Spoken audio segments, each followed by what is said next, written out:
Good morning dear student. स्वागत करते हैं आप सभी का आपके अपने YouTube channel OD study point में। तो प्यारे दोस्तों, आज आप लोगों के चैप्टर नंबर 6 की दूसरी क्लास है। आज की क्लास में आपका चैप्टर नंबर 6 पूरी तरह से कंप्लीट हो जाएगा।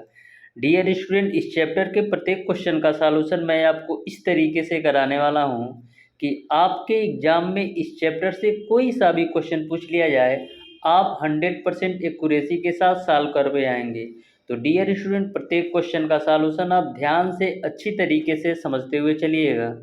तो क्वेश्चन नंबर 21 आपका है, गलित सोडियम क्लोराइड विद्युत का चालक होता है क्योंकि इसमें। तो गलित सोडियम क्लोराइड विद्युत का चालक इसलिए होता है क्योंकि इसमें मुक्त इलेक्ट्रॉन होते हैं। इस तरीके से क्वेश्चन नंबर 21 का आपका ऑप्शन नंबर ए सही हो जाएगा।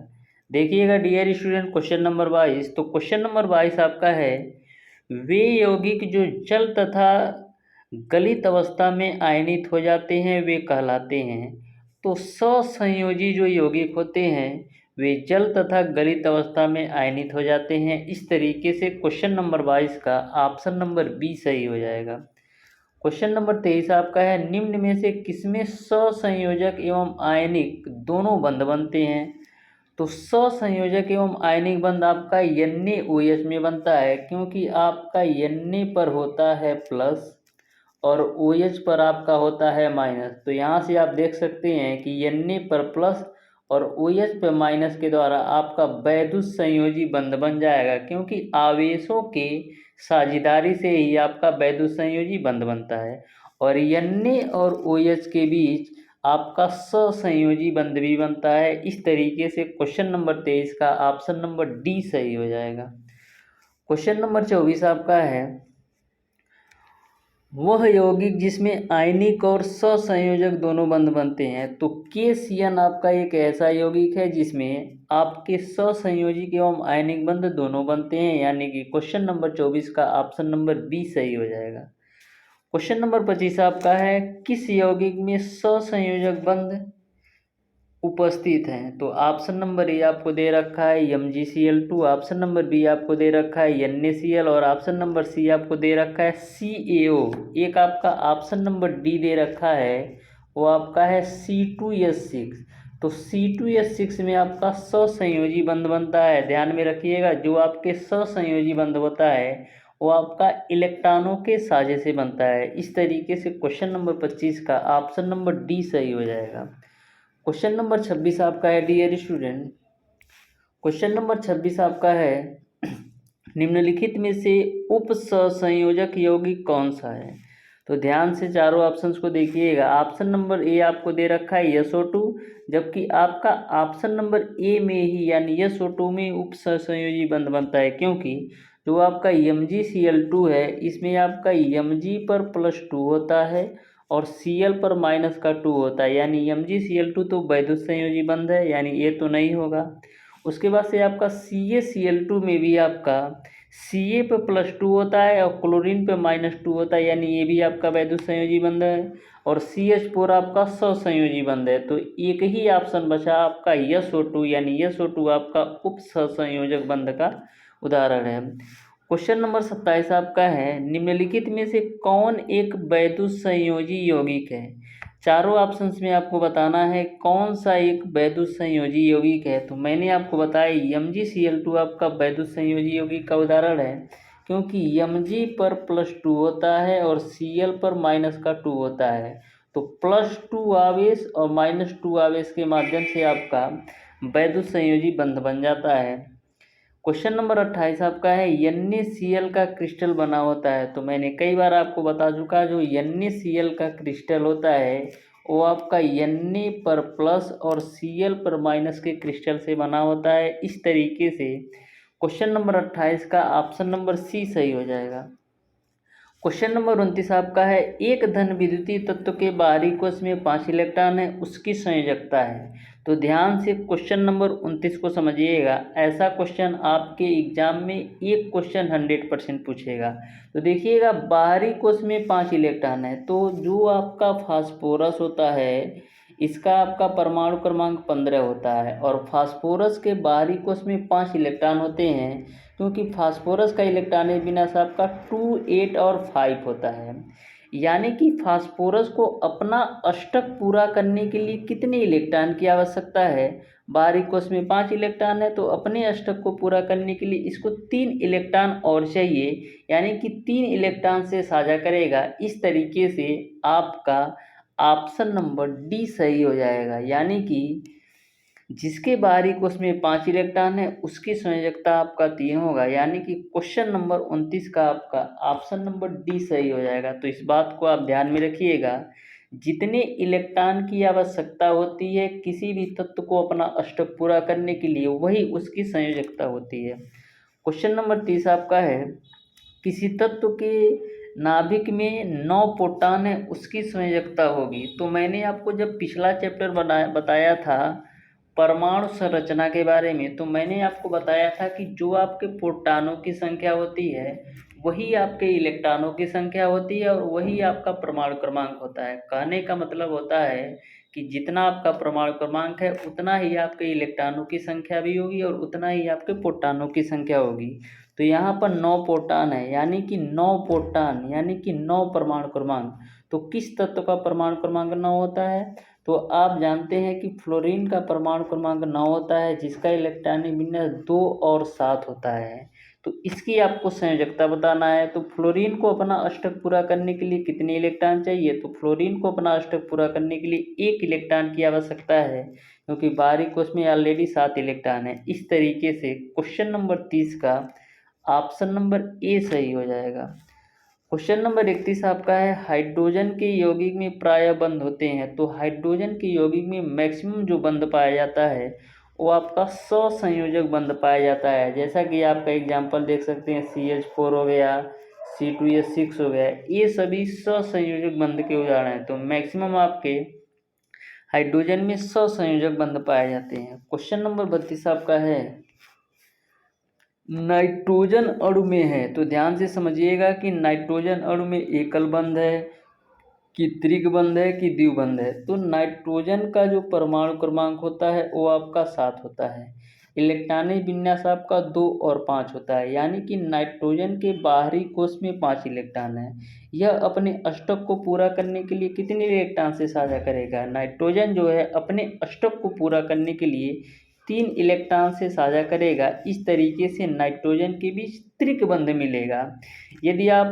यदि यहीं पर किसी भी तत्व में 2 इलेक्ट्रॉन से साझा करता तो 2 ही बंध होता, यदि 1 इलेक्ट्रॉन से साझा करता तो 1 बंध बनता। तो यहाँ पर जो आपका नाइट्रोजन है ये आपका 3 इलेक्ट्रॉनों से साझा कर रहा है अपने अष्टक को पूरा करने के लिए। इस तरीके से नाइट्रोजन अणु में त्रिक बंध पाया जाएगा, यानी कि क्वेश्चन नंबर 32 का ऑप्शन नंबर बी सही हो जाएगा। क्वेश्चन नंबर 33 आपका है, N2O5 में नाइट्रोजन की संयोजकता है। तो ध्यान से समझिएगा, संयोजकता आपको कैसे निकालना है। आपको नाइट्रोजन की संयोजकता बताना है। तो सबसे पहले मैं मान लेता हूँ कि नाइट्रोजन की संयोजकता आपका x है। तो देखिएगा 2 भाग नाइट्रोजन है तो 2 गुणे x मैंने लिख दिया प्लस का। अब बात आती है ऑक्सीजन की संयोजकता कितनी है। तो आपको पता है ऑक्सीजन का परमाणु क्रमांक 8 होता है और इसका इलेक्ट्रॉनिक विन्यास 2 और 6 होता है। यानी कि ऑक्सीजन यदि अपना अष्टक पूरा करना चाहे तो 2 इलेक्ट्रॉन और चाहिए। तो 2 इलेक्ट्रॉन और चाहिए, यानी कि 2 इलेक्ट्रॉन यदि और ग्रहण कर लेता है तो ऑक्सीजन का अष्टक पूरा हो जाएगा। यानी कि ऑक्सीजन की जो संयोजकता है वो आपका -2 इसलिए है क्योंकि इसको 2 इलेक्ट्रॉन और चाहिए अपने अष्टक को पूरा करने के लिए। तो देखिएगा आपका है O5, यानी 5 गुणे ऑक्सीजन की संयोजकता मैंने आपको बताया -2 बराबर आपका 0। यहाँ पर 0 इसलिए लेना है क्योंकि यहाँ पर आपका कोई भी चार्ज नहीं है। यदि यही क्वेश्चन आपका N2O5 पर माइनस होता तो हम 0 के जगह -1 लेते, और यहीं पर डियर स्टूडेंट N2O5 पर -2 होता है तो 0 के जगह पर -2 लेते। तो यहाँ पर इस क्वेश्चन में कोई भी चार्ज नहीं है। तो इस तरीके से आपका 2 गुणे x प्लस 5 गुणे -2 बराबर 0 हो जाएगा। तो यहाँ से आपका 2x बराबर आपको मिल जाएगा 10। तो x की वैल्यू कितनी मिल जाएगी? 5, यानी कि नाइट्रोजन की जो संयोजकता हो जाएगी वो आपका 5 हो जाएगा। इस तरीके से क्वेश्चन नंबर 33 का ऑप्शन नंबर डी सही हो जाएगा। क्वेश्चन नंबर 34 आपका है डियर स्टूडेंट, KCl में पोटेशियम और क्लोरीन परमाणुओं के मध्य बंध बनता है। तो KCl में आपको पोटेशियम और क्लोरीन के बीच कौन सा बंध बनता है ये आपको बताना है। तो देखिएगा KCl, तो K पर आपका होता है प्लस और Cl पर आपका होता है माइनस। तो Cl पर माइनस क्यों होता है? क्योंकि क्लोरीन के बाहरी सेल में 7 इलेक्ट्रॉन होते हैं, इसको अष्टक पूरा करने के लिए 1 इलेक्ट्रॉन की आवश्यकता होती है। वहीं पर बात करें पोटेशियम, तो पोटेशियम का परमाणु क्रमांक आपका 19 होता है, इलेक्ट्रॉन बिना 2, 8, 8 और 1 होता है, यानी कि यह 1 इलेक्ट्रॉन किसी दूसरे तत्व को दे सकता है, इसलिए मैंने पोटेशियम पर प्लस दिखाया। तो इस तरीके से K पर प्लस और Cl पर माइनस मिला, यानी कि आवेशों के मध्य आपका बंध बन रहा है। तो आवेशों के मध्य यदि कोई बंध बनता है तो आपका वैद्युत संयोजकता होता है। इस तरीके से क्वेश्चन नंबर 34 का ऑप्शन नंबर ए सही हो जाएगा। क्वेश्चन नंबर 35 आपका निम्न में से कौन सा पदार्थ सहसंयोजक है?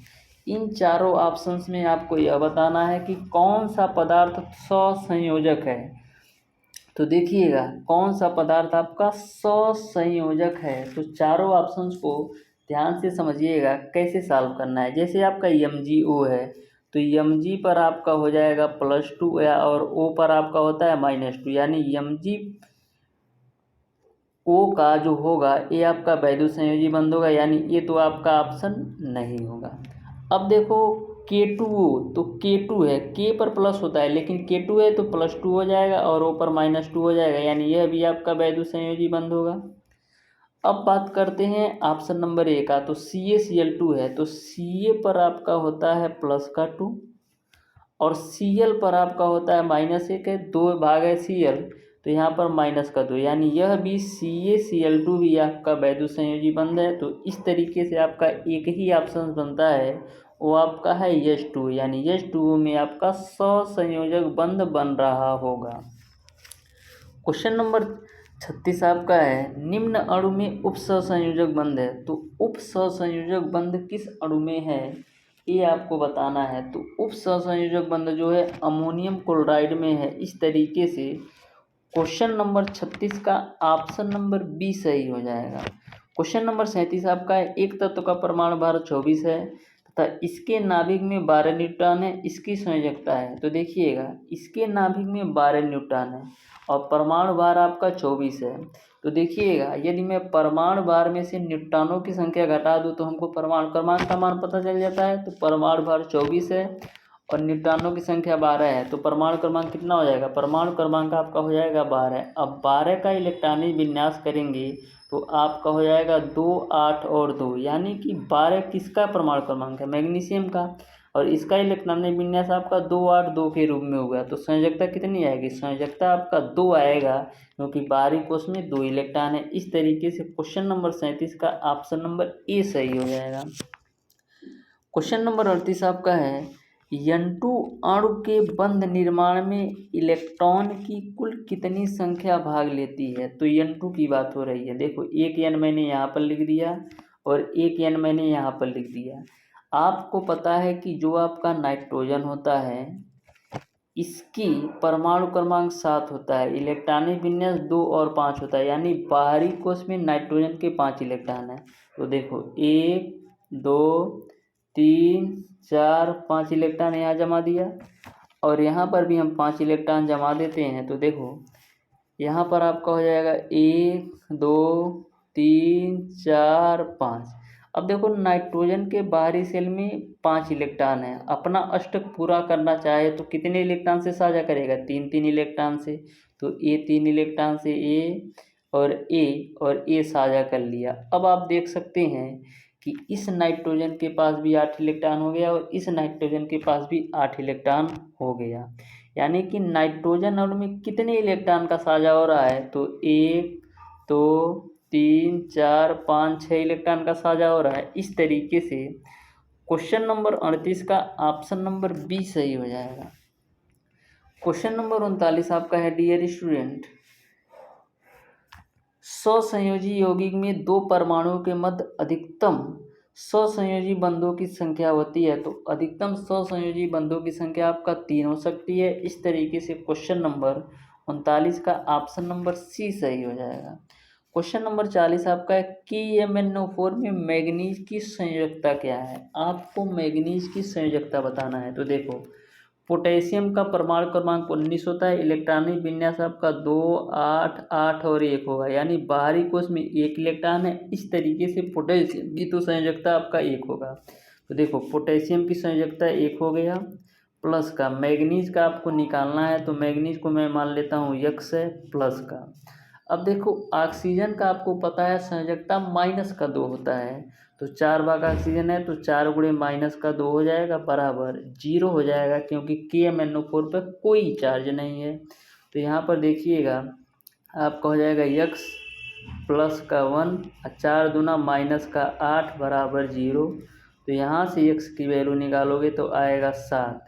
x की वैल्यू यहाँ से हम निकालेंगे तो प्लस का 7 आएगा। इस तरीके से KMnO4 में मैग्नीज की संयोजकता 7 होगी, यानी कि क्वेश्चन नंबर 40 का ऑप्शन नंबर डी सही हो जाएगा।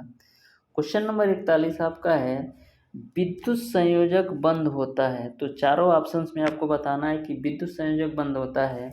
तो आपको मैंने कई बार बताया है कि NaCl में आपका वैद्युत संयोजी बंद होता है। इस तरीके से क्वेश्चन नंबर 41 का ऑप्शन नंबर ए सही हो जाएगा। क्वेश्चन नंबर 42 आपका है, असमान तत्वों के मध्य इलेक्ट्रॉनों के स्थानांतरण में निम्न में से कौन से बंध बनते हैं। तो असमान तत्वों के मध्य इलेक्ट्रॉनों के स्थानांतरण से सहसंयोजक बंध बनते हैं। इस तरीके से क्वेश्चन नंबर 42 का ऑप्शन नंबर डी सही हो जाएगा। इस तरीके से डियर स्टूडेंट, आपका चैप्टर नंबर 6 संयोजकता तथा रासायनिक आबंधन पूरी तरह से मैंने कंप्लीट करवा दिया है। फिर भी डियर स्टूडेंट, यदि आपको किसी भी क्वेश्चन में कोई भी डाउट और कोई भी कन्फ्यूजन हो तो आप उसे कमेंट बॉक्स में कमेंट करके ज़रूर बताइएगा। प्यारे दोस्तों, आज की क्लास आपको कैसी लगी? यदि वीडियो पसंद आया हो तो वीडियो को लाइक और चैनल को सब्सक्राइब जरूर कीजिएगा। धन्यवाद।